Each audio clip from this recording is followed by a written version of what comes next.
वाची चॅप्टर खूप वर्षाने मी प्रेझेंटेशन देतो. म्हणजे माझं लास्ट प्रेझेंटेशन जे आहे ते धुळ्याला झालं होतं. त्याच्यानंतर फर्स्ट चॅप्टर प्रेझेंटेशन मी आजच देतो. आणि मला सांगायला खूप आनंद होतो की SCGT मध्ये क्रॉस चॅप्टर प्रेझेंटेशनची जी काही सुरुवात आहे ती मीच केली. Wow, okay.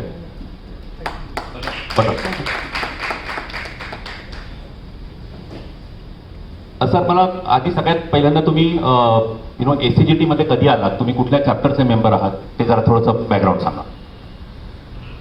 SCGT मध्ये मी 10 वर्षापूर्वी आलेलो आहे.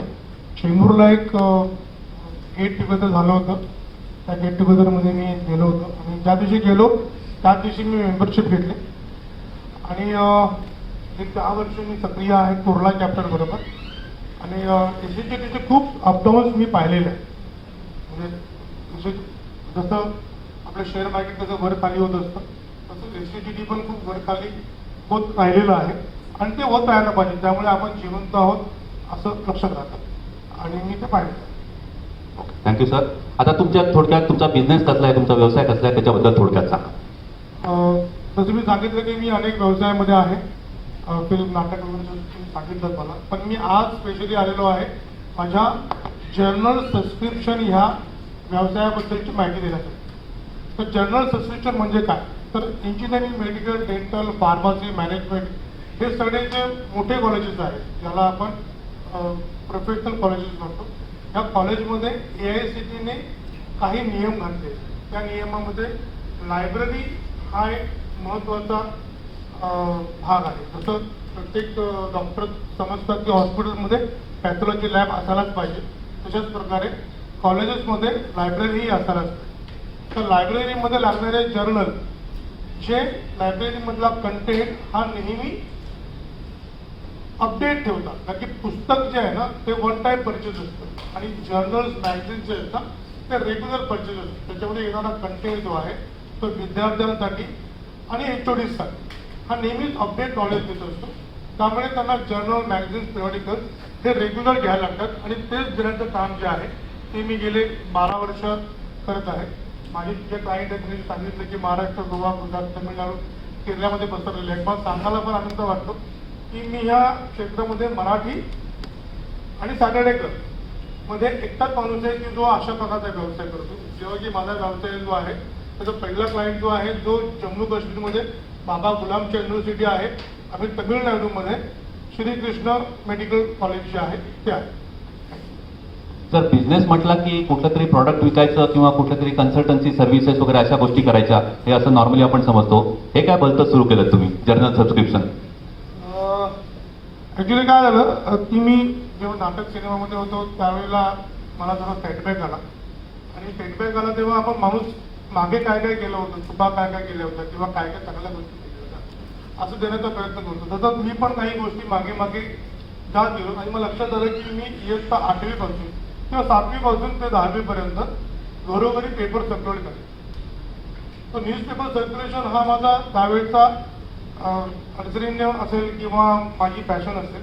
त्यामुळे मी सकाळी उठून ते पेपर टाकायचो. लक्षात आलं की आपण पेपरचा व्यवसाय खूप चांगला गेला होता, तर आपण अजून तशा प्रकारचा व्यवसाय काय करू शकतो. मी थोडा अभ्यास केला तेव्हा लक्षात आलं की कॉलेजेसमध्ये काही पुस्तकं लागतात. मग पुस्तकं लागतात म्हटल्यानंतर त्यांना अजून काय लागतं. मी 2-3 लोकांबरोबर ही चर्चा केली. लक्षात आलं की त्यांना जर्नल्स, पिरियडिकल्स हे रेग्युलर लागतात आणि हे घेणारी माणसं फार कमी. तर तुम्ही सांगितलं की भारतामध्ये 30-40 लोक असतील तो हा व्यवसाय करत असतील आणि हे 30-40 लोक एकमेकांना ओळखत असतील, ओळखत आहेत.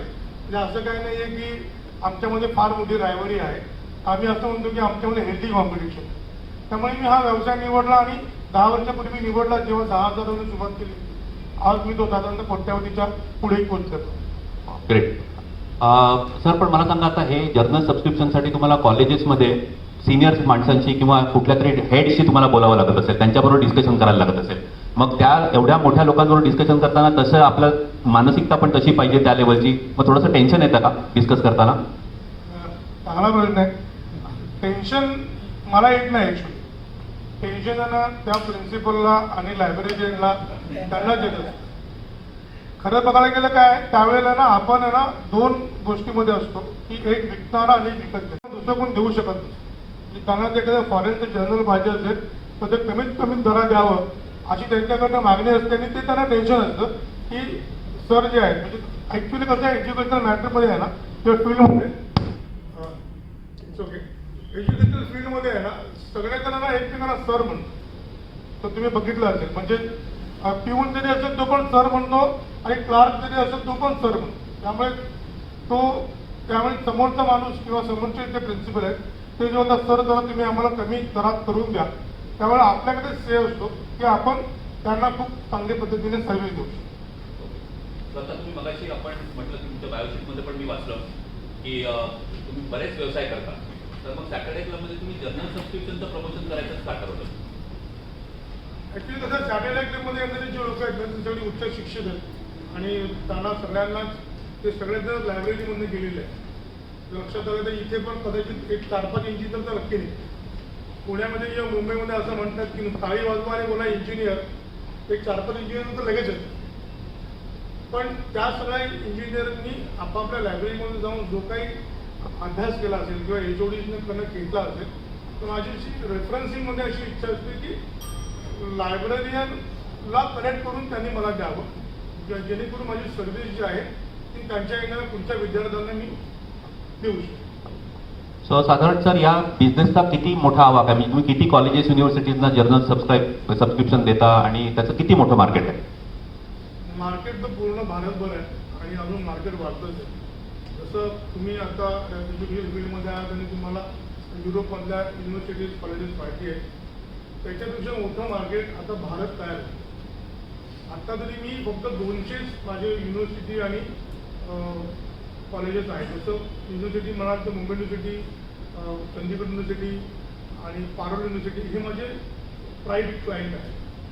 पण याच्यापेक्षा पण मोठ्या मोठ्या डीम युनिव्हर्सिटी आता भारतामध्ये येऊ पाहत आहेत किंवा जी छोटे कॉलेजेस आहेत जे आता जसं DY पाटील आहे त्यांची पण डीम युनिव्हर्सिटीज आहेत. तर ह्या सगळ्या युनिव्हर्सिटीजचा क्रिएट एज्युकेशनल हब भारताकडे म्हणून बघितलं जातं आहे. त्यामुळे मार्केट खूप वाढतं आहे आणि माणसं फार कमी आहेत सर्व्हिस द्यायला. त्यामुळे जर आपल्याकडे सर्व्हिस देणारी माणसं असेल तर आपण आपला फ्रँचायझीज किंवा ऑफिसेस वाढवून आपण त्याच्या प्रकारचा व्यवसाय टॅप करून तो गायब होईल. सो सर तुमचं पुन्हा एकदा स्पेसिफिक काही आस्क असेल तर ते सांगा आणि तुमचं लॉंग टर्म विजन काय आहे या व्यवसायाचं? लॉंग टर्म विजन हे आहे की भारतामध्ये जितके काही कॉलेजेस येतील त्यातल्या कमीत कमी 50% कॉलेजेसला मी सर्व्हिस द्यावी आणि आज म्हणजे स्पेसिफिक असं आहे की इथे बसलेले जितके लोक आहेत त्यांच्या प्रत्येकाकडे एक इंजिनियर, एक डॉक्टर, एक मॅनेजमेंटचा स्टुडंट किंवा HODs परीक्षेचे असतील तर त्यांनी माझं नाव, नंबर किंवा माझी वेबसाईट त्यांच्यापर्यंत पोहोचवावी. आता ॲक्च्युली ना जे डॉक्टर आले होते MGM कॉलेजचे डॉक्टर आले होते तर मी MGM कॉलेजसाठी गेली 6 वर्ष प्रयत्न करतो आणि आता मला ते दिसलेले आहे. तर मी त्यांच्या स्पेसिफिक असं सांगू शकतो की मला MGM कॉलेज जे आहे जे कळंबडीला आहे त्याच्याबद्दलचा लायब्ररी रेस्पॉन्स जो आहे तो मी मागू शकतो. Thank you sir. वेळ ऑलमोस्ट संपत आलेली आहे. एक शेवटचा प्रश्न. आज आपल्याकडे काही व्हिजिटर्स आहेत आणि तसंच नवीन मेंबर्स आज इंडक्ट झालेले आहेत. सो तुम्ही सॅटर्डे क्लबमध्ये खूप वर्ष आहात तर तुम्हाला या व्हिजिटर्सना देण्यासाठी तुमच्याकडे काही संदेश आहे का किंवा त्यांनी सॅटर्डे क्लबचं मेंबर का व्हावं असं तुम्हाला वाटतं किंवा नवीन मेंबर्सनी याच्यामध्ये सॅटर्डे क्लबमध्ये का रुळावं असं तुम्हाला वाटतं? ॲक्च्युली काय म्हणजे काय सॅटर्डे क्लबमध्ये येण्यासाठी खरं बघायचं तर सॅटर्डे क्लबमध्ये ऑलरेडी आलेले आहे. त्यांना फक्त ते आहे ना सिस्टमाइज होण्याची गरज आहे. सॅटर्डे क्लब कसा हा शिस्तबद्ध व्यवसाय करण्याचा प्लॅटफॉर्म आहे. तो तुम्हाला बेशिस्तपणे भागू देतो. त्यामुळे त्यांनी जर तुम्हाला तुमचा व्यवसाय जर शिस्तीत करायचा असेल किंवा आपण असं म्हणतो की तुम्ही तुमचा व्यवसाय काही कंप्लायन्सेस जसं आपण काही गोष्टी करतो तर काही ना प्रोप्रायटरी गोष्टीमध्ये पण काही कंप्लायन्सेस असतात, काही ड्यूज असतात, डिलिजन्स असतात. तर त्या जर तुम्हाला शिस्तीत करायच्या असतील तर सॅटर्डे क्लब तुम्ही करायलाच पाहिजे. आणि सॅटर्डे क्लबमध्ये कोणी ऐरागेराने करू नये. सॅटर्डे क्लब ज्यांना शिस्तीत काम करायचं आहे, मोठा बिझनेस करायचा आहे, त्यांची विजन्स त्यांना बनवायचे आहेत, मिशन्स त्यांनी केलेले आहेत किंवा त्यांनी काय करायला पाहिजे ते जर आपल्या सिनियर लोकांकडून जर त्यांनी शिकलं आणि शिकणं हा त्यासाठी काही वय लागत मोठा असेल छोटा असेल तर तो फक्त वयाने असतो. बाकीच्या गोष्टी ज्या असतात त्या तुमच्या ॲपिडेट प्रमाणे घ्यायला असतात. Thank you so much Arun sir. खूप चांगली इन्फॉर्मेशन दिली तुमच्या व्यवसायाबद्दल. इथे वाशी चॅप्टरमध्ये आज आल्याबद्दल तुम्हाला मनापासून thanks. Thank you so much. Thank you. Thank you.